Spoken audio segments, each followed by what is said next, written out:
పిట్ట కథ చెబుతాను. పిట్ట కథ అని ఎందుకన్నానంటే ఈ కథ ఆ పిట్టకు సంబంధించినది.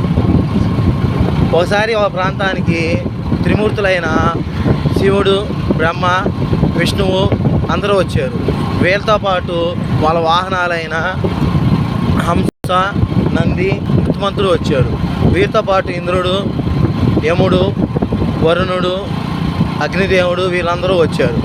సో వీళ్ళు కలిసి వెళ్ళేటప్పుడు ఒక చెట్టు త్వరలో చిన్న పిట్ట ఉంది.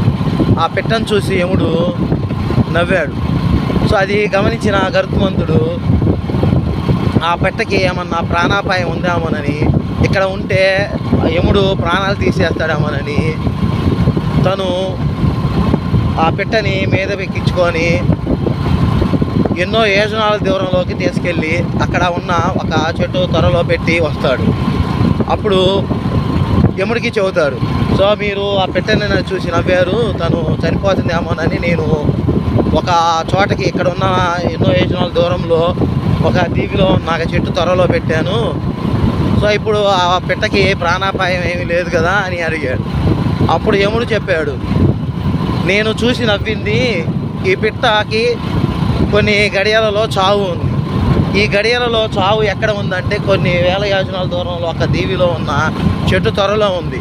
ఈ చిన్న పిట్ట ఇంత తక్కువ గడియలలో ఇంత తక్కువ టైంలో అక్కడికి ఎలా వెళుతుందా అని నేను నవ్వాను, అది నువ్వు చేసావు అని చెప్పారు. సో ఆ చెట్టు త్వర దగ్గర తనకి చావు రాసి పెట్టి ఉంది ఒక పాము రూపంలో. సో అది తెలిసి గరుత్మంతుడు అనుకున్నాడు, విధి అనేది ఎంత బలీయమైంది, కాపాడాలని చూస్తే నేనే చావుకు దగ్గర చేశానని అనుకున్నాడు.